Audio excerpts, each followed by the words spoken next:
नमस्कार, मैं हूं आयुष मिश्रा। आप देख रहे हैं हिंद न्यूज़। और इस वक्त जैसा कि बिहार में आगामी चुनाव नज़दीक है, तो चुनावी दौरे में आज मैं शेरघाटी विधानसभा क्षेत्र में पहुंचा हूं।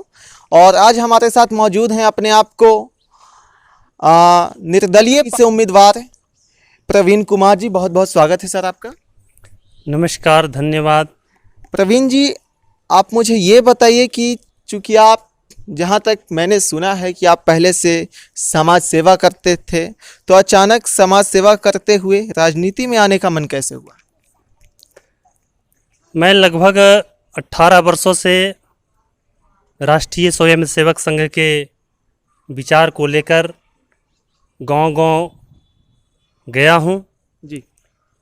इसीलिए मैंने अनुभव किया है कि शेरघाटी विधानसभा के अंदर आवश्यकताएं क्या है।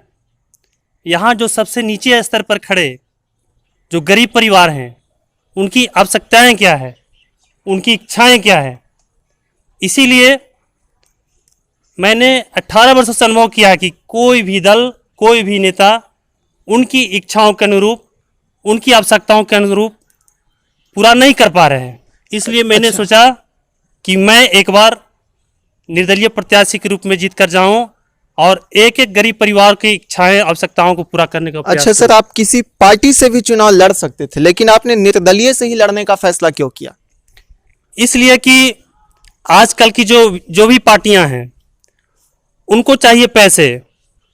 जो अधिक पैसे देंगे उनको वो टिकट देते हैं। दूसरी बात, जीतने के बाद वो अपने पार्टी का प्रोटोकॉल उस पर लागू करते हैं। क्या बोलना, क्या नहीं बोलना, कहाँ जाना, क्या नहीं जाना। सवाल है, आपने अभी जैसा कि कहा कि पार्टियां जो हैं, सो जो भी राजनीतिक पार्टियां हैं, वो अपने प्रत्याशियों को टिकट पैसे पे देती हैं। सर, ये आप कहीं ना कहीं सारे राजनीतिक पार्टी पे एक क्वेश्चन लगा रहे हैं और उन पे एक क्लेम कर रहे हैं। सर, इस पे क्या कहें? जैसा कि लोग कहते हैं, ऐसा मैंने सुना है, परंतु मेरा मानना ऐसा है कि मैं निर्दलीय चुनाव जब जीतूंगा तो मैंने जो आवश्यकता महसूस किया है, मैंने जो अपना एक सोच बनाया है समाज को विकास करने का, क्षेत्र को विकास करने का, तो मेरे सोच के ऊपर कोई प्रतिबंध नहीं लगाएगा। मैं स्वतंत्र होकर क्षेत्र को अधिक विकास कर पाऊंगा। जी सर, अगर आप निर्दलीय से अगर आप जीत भी जाते हैं, तो जीतने के बाद आप किस पार्टी में जाना पसंद करेंगे?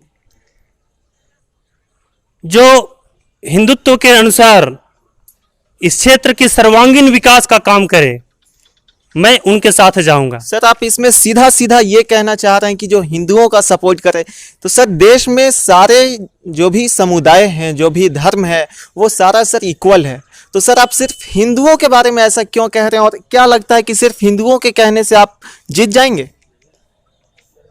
क्या है कि हिंदुत्व एक छोटी बिंदु नहीं है, वो व्यक्ति के सर्वांगीण विकास का एक केंद्र बिंदु है। इसलिए मैंने कहा कि उसके आधार पर चाहे क्षेत्र जो भी हो, जो भी रहता हो, वहां पर उस क्षेत्र का विकास होना चाहिए, उस व्यक्ति का विकास होना चाहिए। यह सोच केवल हिंदू समाज। अच्छा सर, अगर शेरघाटी विधानसभा से आपको ऐसा क्या कमी लगा जो आप चुनाव में उतरे और चुनाव जीतने के बाद शेरघाटी विधानसभा में उस चीज को आप पूर्ण करेंगे जो कमी में अभी लग रहा है? मैंने देखा कि वर्तमान जो प्रतिनिधि हैं जीते हुए,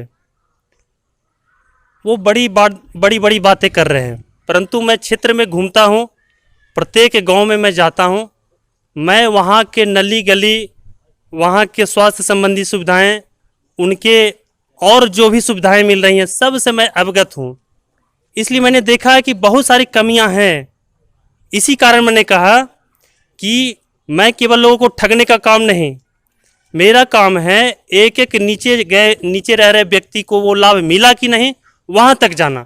सर, आप अगर जीत जाते हैं और किसी पार्टी से जुड़ जाते हैं, तो आप शेरघाटी के लिए क्या करेंगे? शेरघाटी विधानसभा के लिए मैं चाहूँगा इस भारत में शेरघाटी की एक पहचान बने, शेरघाटी इस बिहार में एक पहचान बने, और इस मगध की धरती को पुनर् पहचान दिलाने के लिए शेरघाटी उसमें आगे भूमिका निभाए, विकास की दृष्टि से, सभी समाज के आगे विकास की दृष्टि से। अच्छा, जहाँ तक कि मुझे जानकारी है कि आपको लोग आरएसएस के माध्यम से जानते हैं और बीजेपी को आरएसएस प्रमोट करता है, ये हम सभी जानते हैं और ऐसा लोग भी कहते हैं। तो आपको नहीं लगता कि बीजेपी महागठबंधन जेडीयू के साथ जो है उसको आगे ले जाने के लिए आपको निर्दलीय से बैठा दिया जाए? तो इस पे आपकी क्या कहना है? देखिए, मैंने कभी गठबंधन के विरोध में सोचा नहीं, हमेशा उनको सहयोग किया 18 वर्षों तक संघ के काम करते हुए समय में। परंतु मैंने देखा कि भारतीय जनता पार्टी नीतीश जी के साथ केवल गठबंधन किए हैं, गिरवी तो रखे नहीं है।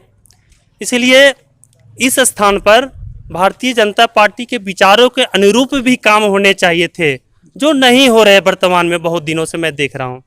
यही कारण है कि हम जैसे व्यक्तियों को खड़ा होकर दीनदयाल उपाध्याय जी के सपनों को पूरा करने के लिए और अच्छी प्रकार विकास करने के लिए मुझे खड़ा होना पड़ा है। जी, बहुत बहुत धन्यवाद सर। धन्यवाद, नमस्कार जी।